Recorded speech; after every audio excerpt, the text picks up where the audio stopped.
back to the Black Letter Eyes channel, just near. Alright, so got a bunch of records that I've been playing over the past few weeks. Just the usual carry on stuff from my collection. Although there's 2 new records in here that I picked up recently, 2 reissues, which were the first 2 records I bought this year. I got some VCLT from the legend that is Marty, Metal Marty Max channel. I've already talked to him and thanked him for the generosity. It's absolutely amazing. And 3 records he sent me entertained the fuck out of me. 1 in particular I absolutely love. So again, Marty, you are a star, man. Thank you so much. Alright, so what we're listening to, the background if you can hear it, is Paul Jane Battle Theatre Opera 4th. And this is, the side we're listening to is the ambient side. On the B side is where the heavy rock and metal stuff exists, if you know the record. Alright, so one of the first records that Marty sent me, well, the one that I knew he was sending me, was this Video Nasty record. This, I don't know anything about this band, I've never heard this album, but they're called Video Nasty. It has that aesthetic. The hype sticker says 80s thrash in the vein of early Slayer, Sepultura and Sodom, completely dedicated to the old school horror movies. So it's already up my street, right? Catching my attention. So I was talking to him about this, and he said he had another copy and he would send it to me. So I've really enjoyed this actually. 2 tracks that stand out the most to me on this is Castle Freak and Black Christmas, and they're both brilliant movies. And they do really good fun cover of Antichrist by Sepultura in the end of it here. And even through like the Slayer right in for Slayer's Antichrist at the very end of it. But I really enjoyed this. Looking forward to spinning this more. Played it 3 or 4 times maybe, and really enjoyable. Castle Freak and Black Christmas are stand out to me as the tracks on this so far. Really good record. He also sent me this one, Paradox. And I don't know much about Paradox. I have the first 2 records, and even those I don't listen to an awful lot. But I've never heard this, or maybe I've dipped into it on YouTube or something when it came out. I guess it came out in 2016. So maybe Marty showed this on his channel. I have probably dipped into it on YouTube. But if I have, it hasn't made much of an impression on me. But this was quite a surprise for me actually. I really enjoyed this. I wouldn't have picked this up on my own, to be honest, because this cover is giving me warning signs that there's too much fucking European power metal on it, and I can smell the modern heavy metal production on it, and it does have that production. It took me a wee while to get my head around the production, and I call this stuff, this sort of sound, hard drive metal, because it sounds to me that it exists, or it was born on a computer, not in a rehearsal room with people looking at each other and fucking eyeballs. But there's plenty of records that I like that have that sound. You know, it just takes me a while to get used to it. Like the last Rigor Mortis record, which I'm a huge fan of, it has a very computery sound as well. But once it was over that, this year, this guy can really write good songs. I think there's only 1 original member left in this band, and as I say, I wouldn't have picked this up. But the songs on this, it's got a great mix of power metal and thrash and speed, and just brilliant songwriting chops. Like the song Raptor's amazing, Raging Planets class, Ballard Bullet really good, Manhunt. Cheat and Pretend, I think that's the one that has the Charles Manson sample on it. But this was a pleasant surprise for me. Yeah, I maybe even check out some more of the more modern Paradox stuff. This made me pull out a couple of these records that Marty sent, made me pull out a couple of records, which I'll show in a minute. But yeah, Pangea, is that how you pronounce it? Paradox. I think this was 2016. But really enjoyed this. This one though, this one blew me away, and this was on my radar, but I hadn't heard it yet until Marty had sent it. Again, maybe sampled a few bits of it on YouTube, and it was on my radar. But this is amazing. Solemn Lament.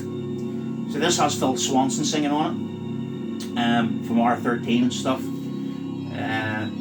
and this blew me away. This is grand and class and epic doom metal.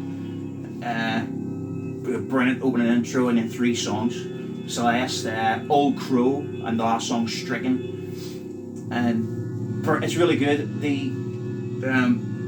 It's just got those amazing doom riffs that turn your guts inside out with just the emotional pull of the riffs, you know. And Phil Swanson's voice is really suited to doom metal, isn't it? I mean, he's become known for that sort of thing. He has that slightly nasally Aussie voice what always reminds me of Count Raven as well. And this is a fucking belter record.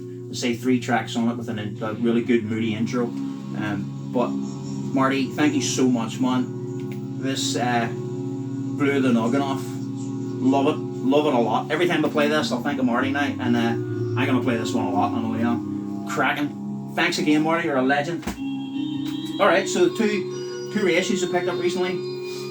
Was this Hexx Morbid Reality? This was really cheap on Amazon, and I'd wanted this in vinyl for ages. I like Hexx. Probably their second album's probably my favourite. But I like the different styles they went through. This is right into that death thrash stuff, like, and absolutely you can't knock the fucking playing on this. It doesn't really hook into me an awful lot. Some of it just goes past me, but it's still a brilliant record, and as I say, the musicianship is ripping on it. Yeah, Hexx Morbid Reality. Gotta pick it up. Really good. Here's one I seen High Definition TV talk about. I didn't know this had been reissued, and this band was on my radar a wee bit. But it's Tormentor, Anno Domini. So this is Hungarian black metal. I'm sure a lot of you boys know this. This is new to me, really. I dipped into some of this online over the years, but I'd never picked anything up until is it Eric High Definition TV? He's got a brilliant channel, shows amazing records, but yeah, he was showing some reissues he liked that he'd picked up that had come out in 2023. So, and this was on there. I mean, look at that back of that cover. Absolute moon cat. And as soon as I seen him show it on the channel, I went and picked it up. This is fucking belter. Yeah, early slice of black metal. This is from '88, so you know it's on a bit. You can hear Bathory in it, and you know the influences of Slayer and Possessed, maybe, and even bits of Iron Maiden. The playing on this is absolutely fantastic. Guitar playing and everything, even though it's really primitive and has a feral sound as well. Over the top fucking vocals by Attila, and yeah, I'm really glad he picked this up. I think I was saying on High Definition TV and in the comments, I was saying about I love the picture on the back of this, of the band. And he was saying, yeah, the band sound exactly how they look. And he's fucking right, because they look like absolute lunatics. And it sounds like the music was made by absolute lunatics. Cracking record. Yeah, Tormentor, Anno Domini, brilliant slice of European black metal. Alright, so, well, there's some real dreads in the bottom of the bargain bins here. I just felt an urge to listen to a lot of this stuff and check some of this shit out again. But first one is Bram Stoker, Heavy Rock Spectacular. I think this is an English band. I don't know much about this band, but this is more of an organ-led hard rock sound. I suppose if you like Monument, the album First Monument, maybe a bit of Black Widow, only not as proggy. As I say, just shitloads. It's more, the organ's more prominent than anything else. It's not a bad record. So this came out early 70s, I think. This came out in 72 or something. 1972 this came out. And this was like another one of those £1 LPs back in the late 90s. I just couldn't resist this cover. It's not a bad record. It's not mind-blowing. Here's another one that's similar, that's A while back I was talking about the band Lucifer and their single "Fuck You" that was on it's on a compilation I was talking about. This is one of their albums that came out. I think this is 72 or something like that, early 70s. And yeah, it's just black. And it comes with just a slip. Where is it? Oh, I don't even know where it is now. Oh, it's in here. So you get this with it, right? And this tells you about the record. Let me read you a little bit of this. We first played together when we made the soundtrack for Exit in 1971. Don't Care was our first rock single. Fuck You, the second single, had been seized by the police. Big Gun, this one is our first proper LP. And there's no writing on the record itself. So here are the tracks. It gives you the track listing, right? And then it goes on to say, Lucifer is an English band, but we have this cave in Arizona where we record a lot of our stuff. The rest is taped in London where the records are made. The idea is to make evil music and sell it direct without the usual crop and con. That's why we can send out Big Gun, this LP, for £1 each. If the cops give us back the Fuck You single, we'll put it on the third LP. So this band, Lucifer, were like a band that advertised their stuff through the music mags like Enemy and stuff back in the 70s, and talking about their record being seized by the police, the single "Fuck You" and all that. And there's no point holding this up. This is black, right? Complete Spinal Tap, and I can't really recommend this Lucifer record. Honestly, if you go and check it out, don't fucking blame me. It sounds like some man in his bedroom, stoned off his balls, and just fucking making noise. It's not great, but it's curiosity. If you're going through 70s hard rock and stuff, you'll probably end up there at some point, like I did. Jesus Christ, Thunderstick. Not really up to a good start here with good records, are we? So what do you think of Thunderstick? Lovable character from that new wave of British heavy metal period. But well, this was the first one I bought. I bought this in the 90s in the bargain bin. Beauty and the Beast. Look at that cover. Absolutely amazing, isn't it? This guy just needs a top hat and he'd be in Cradle of Filth. So this came out, what is this, 84 or something? Yeah, 84. Look at Wango Wiggins there. And Jodie Valentine is sweet. But yeah, musically, Jesus, these two records. Well, I picked this up and then I went ahead and bought this one too, and not long after. This is the Feel Like Rock and Roll EP. But those covers are absolutely incredible. I love the theatrics of the band and stuff, but musically, as lovable as Thunderstick is, I don't know, man, this has got some of it's like new wavy, some of it's boogie, some of it's 70s glam influenced. Yeah. Alright, so I pulled out these. Yeah, Paradox, Product of Imagination, with this weird seafood cockle-y cover. I think it's Joe Patago, isn't it? And this is probably my favourite. It's good to hear it again. And Paradox Heresy, which is the sort of thrash concept album about the Cathars. So this is good too. So I pulled those out because of Marty. He sent me that Paradox LP. Cracking LPs. The only two Paradox albums I'm aware of, apart from this other one now. Pulled this out as well. R13, Phil Swanson singing on this. Obviously, Chad Davis, the instrumentalist, talented writer. Still owes me a tape from about 15 years ago. The fucking wanker. But anyway. So yeah, this is Lucky Bones, but this is interesting because it has the Razorback tapes on it, which is R13 doing more of a punk, death rock sort of sound, really raw and quite enjoyable. Yeah, another classic, Show No Mercy by Slayer. Yeah, I just wanted to spin this again, and it's amazing. Suppose like this album and Kill 'Em All by Metallica took the elements of the new wave of British heavy metal and actually created the proper new wave, I suppose. They took, after this, you know, R&B and blues roots and stuff of heavy metal was fucking well done, wasn't it? And yeah, well, it's an amazing album. Another scraping the bottom barrel that I picked up when I was really young. This is another one, cost me £1 in a shop. I bought this record in a second-hand shop, and I remember the records I picked up at the same time. I bought a Hard-Ons LP, a Dickies LP, and a tribute to Iggy Pop and the Stooges, which was all Australian bands on it, and this, and they were all £1 each.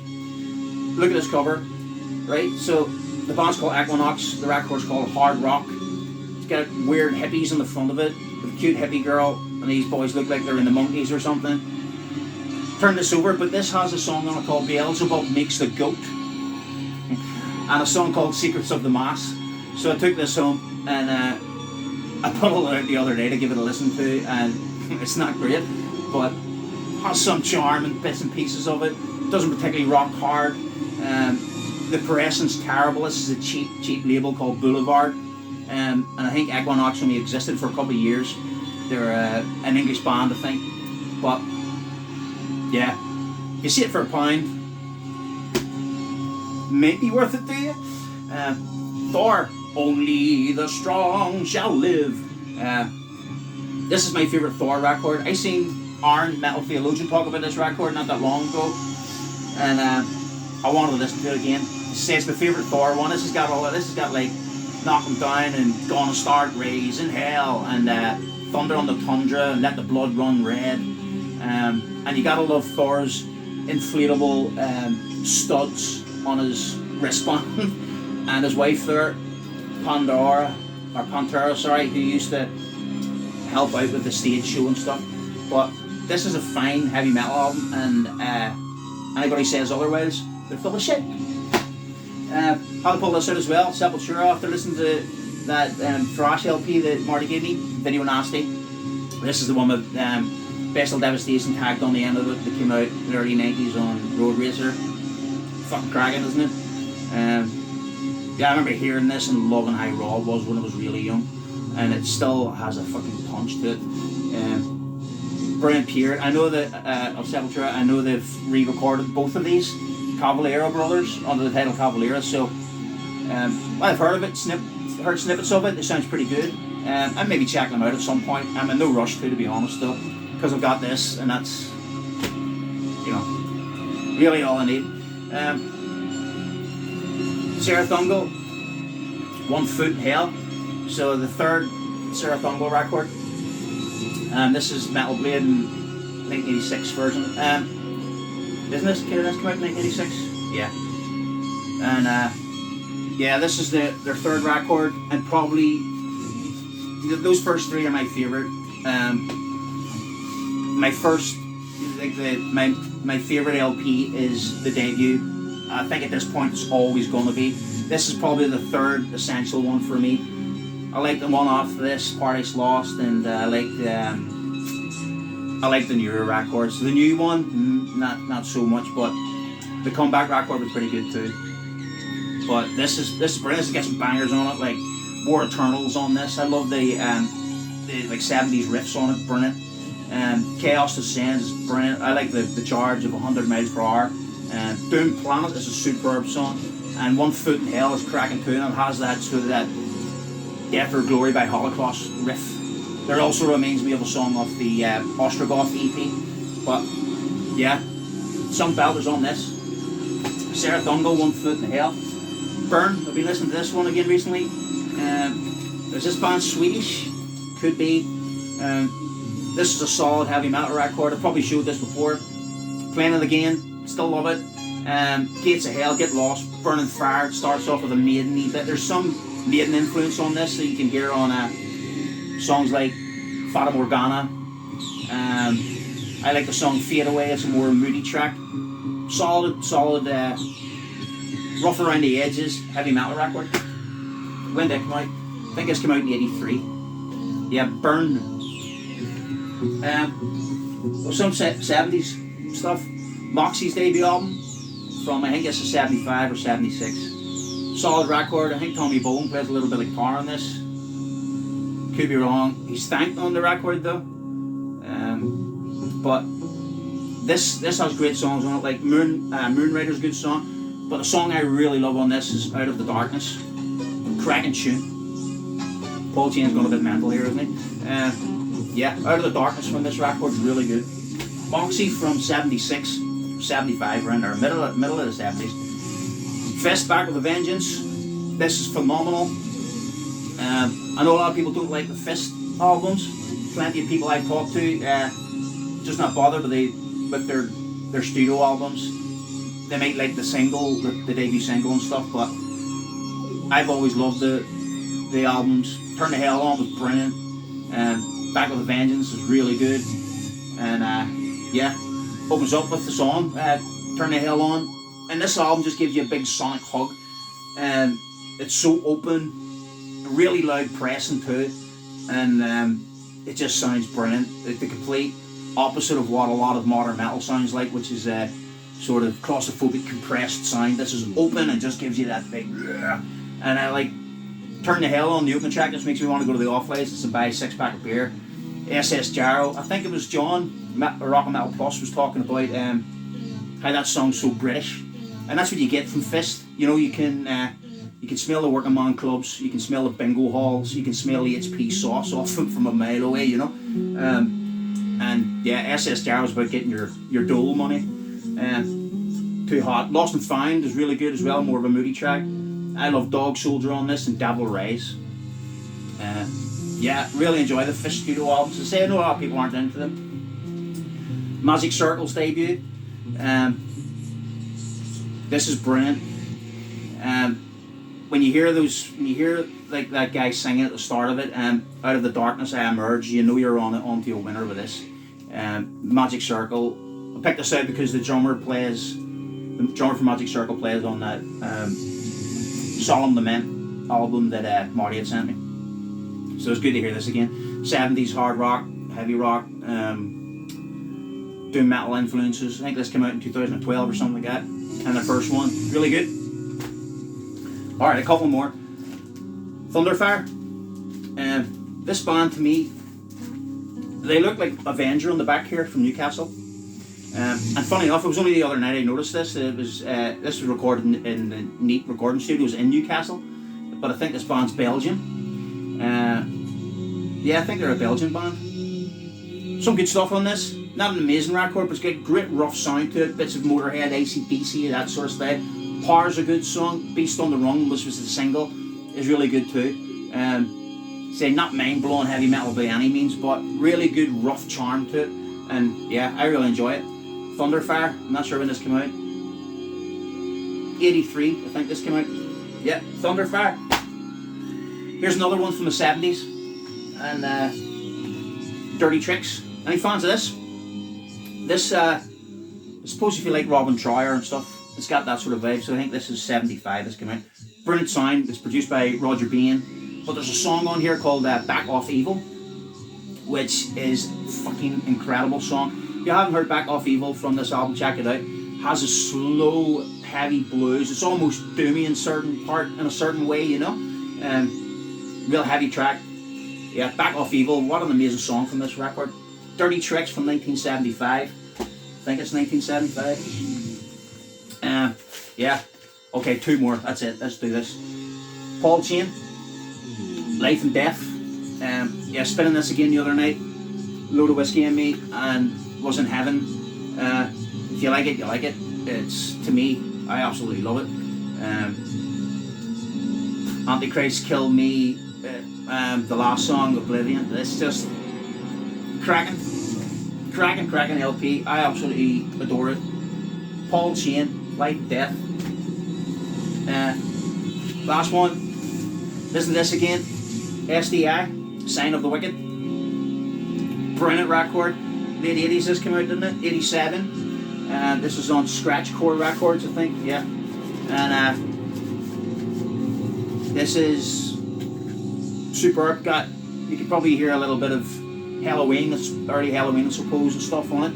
But what? So many hooks left, right and centre. Real brilliant buzz to it. cracking energy, just keep pushing the whole way through it. And as I say, yeah, just brilliant hooks and brilliant songwriting, top class musicians. This is their second record. Stuff like Coming Again's amazing, the opening track. Sign of the Wicked, Mega Mosh, probably the most famous track on it. Alcohol, Quick Shots, brilliant. Always Youth, superb. The last song, Fight, is brilliant too. I've talked about this one before, and I really enjoy spinning it. So there you go, SDI. That'll do the job, and hopefully I'll see you again soon. And yeah, all the best. Bye.